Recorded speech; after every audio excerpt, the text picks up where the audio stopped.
So in this column, in this box, I'm going to fill in just the overtime hours that they need. So I think they're going to work at 8 extra hours at an overtime rate. And that pulls that billing rate, coming up with a resource contract amount, and we see it summing up here at the top. Let's add a few more resources. So I just clicked the resource field again, and it copied that line and pasted it right below, but it didn't copy the hours, it didn't copy the resource contract. So I can either continue to use that type, or I can pick a different type from the list. Let's pick a project manager.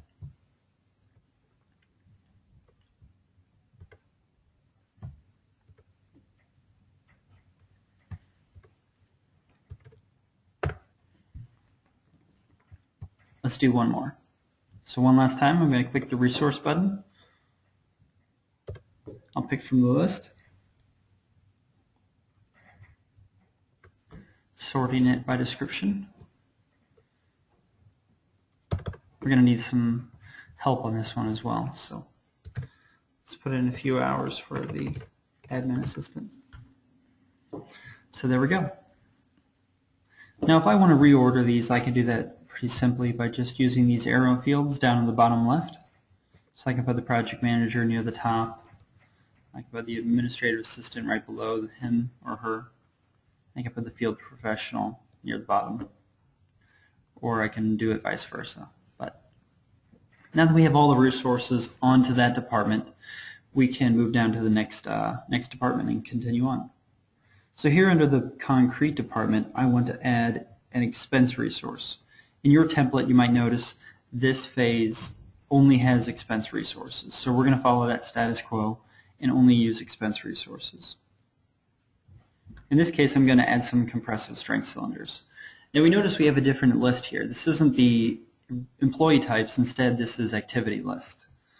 And so here we're going to find compressive strength cylinders, and let's add a few of those to the project.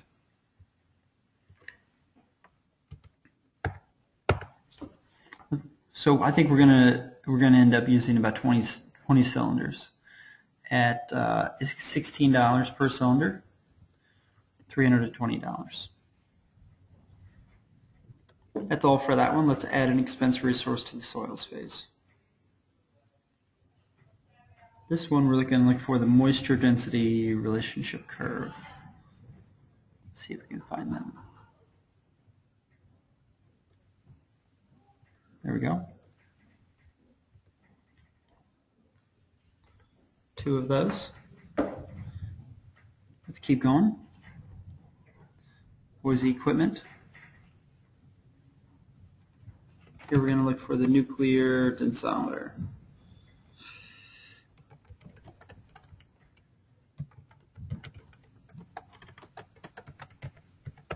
I just want it for the hour, not for the day.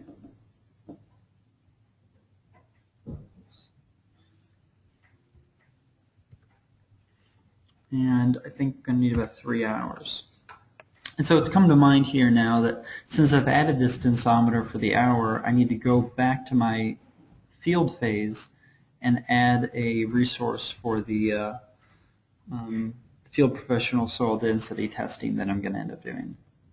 So let's find them in the list. Field professional soil density testing. Great. So we're going to need them for 3 hours as well.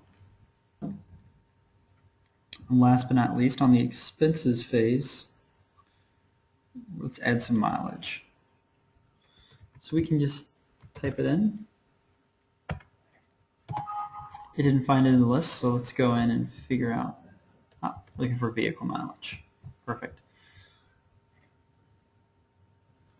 So let's add 200 vehicle miles. Great. So now we have our complete budget. It's telling us that the estimated fee for this contract is $9,717. And now that we have the complete plan in place, we can go ahead and lock this. And at this point, we could we could go in and start tracking time against this project. But let's say that we realized after we finalized the first one that we have to add an additional resource to the project. If we just added another resource to the project from here, and we put in 1,000 hours for them, 10,000 hours for them, we notice that it's not going to sum up to the top contract amount because we've already locked it. So what we need to do is unlock it, and then we're going to add the resource to the contract. But for the sake of our example, let's add a resource that doesn't have a billing rate to this project. Let's look for let's see if we can find a resource that might not have a billing rate. Great. We'll pick a certified aggregate technician. Now we'll notice here is that this resource doesn't have a billing rate. You might notice this on your labor resources, you might notice this in your expense resources. But it's important that we don't simply fill in the billing rate here.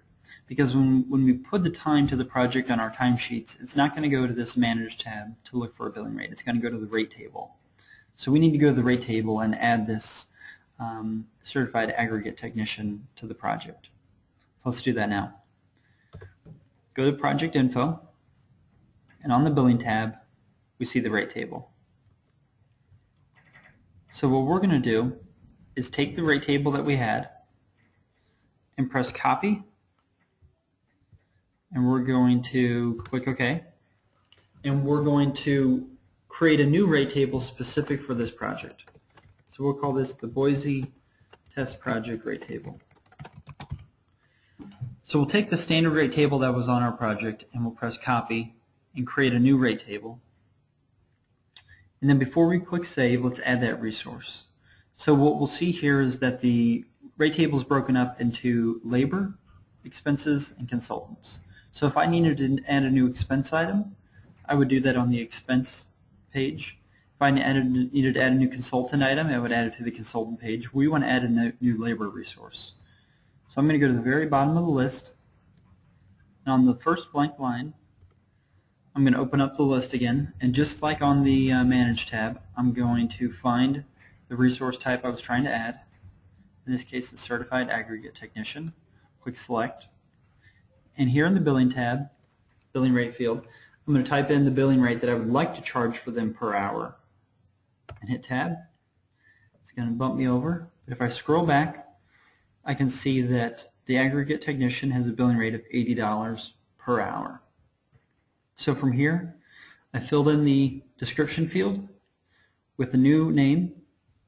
I've added the new resource, and I click Save. Then I'm going to click Select and make sure that that's the rate table that's in this box here. Once I've done all that, I can go back to the Manage tab. It's always a good advice to let's save it.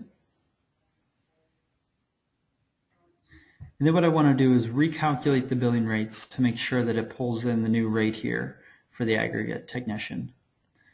That's very simple. We're just going to click this little button at the top left of the hours units column. It's going to ask us if we're sure we want to recalculate, and we'll click yes. So now it's gone back to the rate table, and it's filled in this field for us.